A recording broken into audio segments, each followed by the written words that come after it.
Morning আমার প্রিয় বন্ধুরা, কেমন আছো? আশা করি ভগবানের আশীর্বাদে তোমরা সবাই খুব ভালো আছো আর আমিও ভালো আছি। কাকলি অল ইন ওয়ানের তরফ থেকে তোমাদের সবাইকে অনেক অনেক স্বাগত। বড়দের প্রণাম আর ছোটদের ভালোবাসা জানিয়ে আরও একটা নতুন ভিডিও নিয়ে হাজির হয়ে গেলাম। ভিডিওটা কোনো রকম স্কিপ না করে পুরো ভিডিওটা দেখবে বন্ধুরা, আর ভালো লেগে থাকলে অবশ্যই লাইক কমেন্ট শেয়ার করে দিও। আমাদের রান্নাবান্না ছাড়াও আরও অনেক রকমের কাজ থাকে সংসারে, আর সেই সব কাজগুলো যদি একটু বুদ্ধি খাটিয়ে করা যায় তাহলে সেই কাজগুলো খুবই তাড়াতাড়ি হয়ে যায় আর খুব সহজভাবে হয়ে যায়। এই ধরো, যেমন আজকে আমি বিছানার চাদরগুলো তুলেছি। অনেক দিন থেকেই ভাবছিলাম যে বিছানার চাদরগুলো এবার কাচতে হবে, অনেক দিন কাচা হয়নি।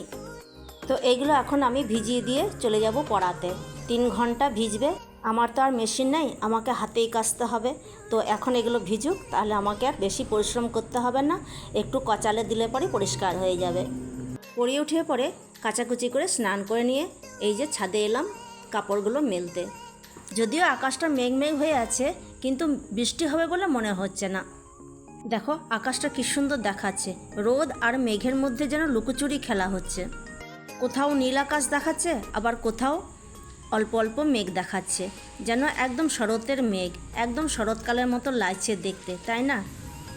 নিচে নেমে এসে পরে আমি পুজো করে নিলাম। পুজো করে নিয়ে পরে ব্রেকফাস্ট করে নিলাম। আজকেও সেই আবার চপ আর মুড়ি। আমাদের গ্রামগঞ্জে এটা খুবই একটা সহজ ব্রেকফাস্ট, মুড়ি। ঘরে যদি কিছু বানাতে না পারো তো খেয়ে নাও মুড়ি। মেয়েকে বলেছিলাম যে একটু আলুর সবজি বানাবি, মুড়ি খাবো, তো ও চলে গেল টিউশন পড়তে। তো আমি তো সকালবেলা কিছু বানাতে পারি না, যেহেতু আমি টিউশন পড়াই, তাই এই চপ আর মুড়ি খেতে হচ্ছে। আমি আবার চপের সাথে একটুখানি নিয়ে নিয়েছি আচার, আচারের তেল, ছাতু, লঙ্কা, এইসব নিয়ে পরে খুব জাম্পেশ করে মুড়িটা খাবো। আর ওইদিকে কিন্তু আমি ইন্ডাকশানে ভাতের জলটা চাপিয়ে দিয়েছি, আমার মুড়িটা খেতে খেতে ভাতের জলটা গরম হয়ে যাবে। ছাদে জামা কাপড় তুলতে এসে জাস্ট আমি আকাশটার দিকে তাকালাম, কি অসাধারণ দেখতে লাগছে আকাশটা। আমি আর থাকতে পারলাম না, তাড়াতাড়ি করে মেয়েকে ডাকলাম, বললাম যে একটা ভিডিও কর, এটা আমি বন্ধুদের সাথে অবশ্যই শেয়ার করব। আজ তোমাদের সাথে রান্না বান্না সেরকম কিছু শেয়ার করতে পারিনি, তাই লাঞ্চে আজকে দেখিয়ে দিচ্ছি যে আজকে আমি কি কি রান্না করেছি। রোজকার মতো আজকেও আমি বড়ের থালা সাজিয়ে দিয়েছি। ভাত, উচ্ছে পেঁয়াজ ভাজা, ভেন্ডি ভাতে আর লাউয়ের সবজি আর মুসুরির ডাল। এই ছিল আজকে আমাদের লাঞ্চের মেনু। জানো তো, আজকে আমি সব কিছুতে পেঁয়াজ দিয়ে দিয়েছি। উচ্ছেতে পেঁয়াজ, লাউয়ের সবজিতে পেঁয়াজ, ডালে পেঁয়াজ, সব কিছুতে পেঁয়াজ দিয়ে দিয়েছি। দুপুরের খাওয়া দাওয়া সারা হয়ে গেলে পরে চলে এলাম বিছানার চাদর পাততে।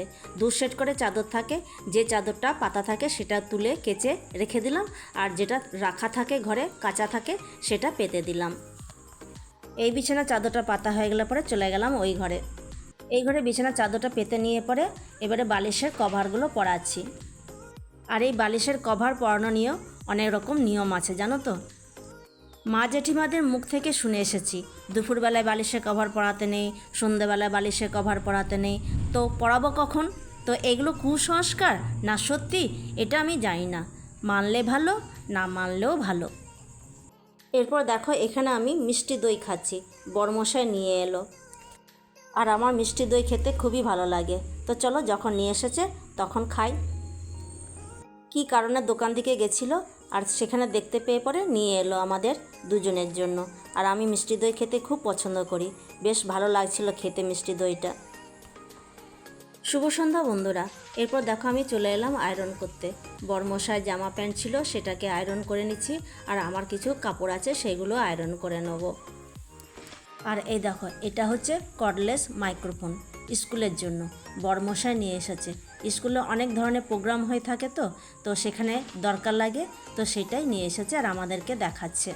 আর এই আয়রন বিরক্তকর একটা কাজ, আমার তো একদম ভালো লাগে না আয়রন করতে, কিন্তু কি করব বলো, ইচ্ছা না থাকলেও কাজটা করতে হয়।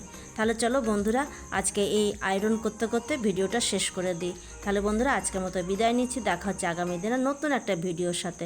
ততক্ষণ পর্যন্ত তোমরা ভালো থাকো, সুস্থ থাকো, সাবধানে থাকো। আজকের মতো টাটা, গুড নাইট।